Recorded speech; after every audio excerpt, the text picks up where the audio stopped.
Price elasticity of demand, the inelastic demand curve.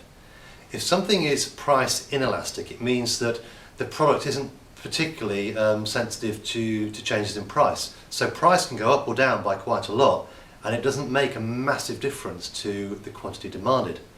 Now this tends to happen in markets where maybe there aren't a lot of substitutes for a particular product, or if people maybe don't buy the product enough and so don't care too much. So I've got no idea how much pepper costs or salt costs, or really shoe polish either for that matter. So if the price of salt or pepper went up by 50%, it wouldn't make a massive difference to the quantity I demand of it, because I don't buy that often and I don't spend a huge amount on it. However, there are also products which are price inelastic, which people do spend a lot of money on, but there are no real substitutes to those products, and so people have to keep on buying them anyway. Think, for example, if you've got a car which runs on petrol. If the price of petrol goes up by a lot, your demand doesn't really drop by that much at all. So if we look at this diagram here, we've got this relatively steep sloping demand curve, which represents an inelastic demand for this product. And you'll see here a change in price leads to a relatively small change in quantity demanded.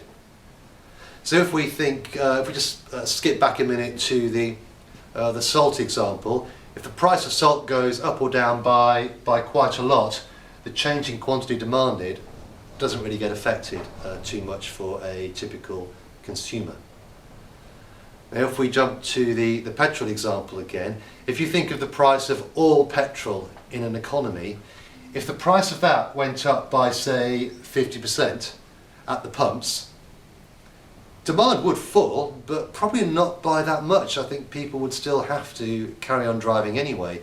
Now we can discuss how much demand might fall, but in this example I've got the equation for price elasticity of demand, and I've assumed that the quantity demanded would drop by about 10% or so. So what you do is you have percentage change in quantity demanded at the top of the equation and percentage change in price at the bottom. So if we imagine that there is a 50% change in price, which leads to a 10% change in quantity demanded, we get 10 divided by 50, which equals 0.2. And 0.2, because it is less than 1, that signifies that it is inelastic. So petrol in this example is an inelastic product.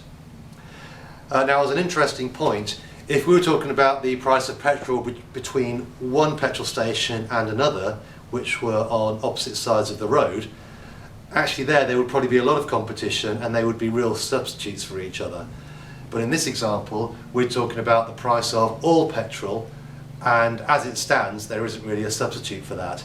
Though of course, over a longer period of time, you could switch from not having a car, you could switch to public transport, you could switch to diesel, you could switch to hydrogen or electricity. But in the short run, you'd probably get something similar to this.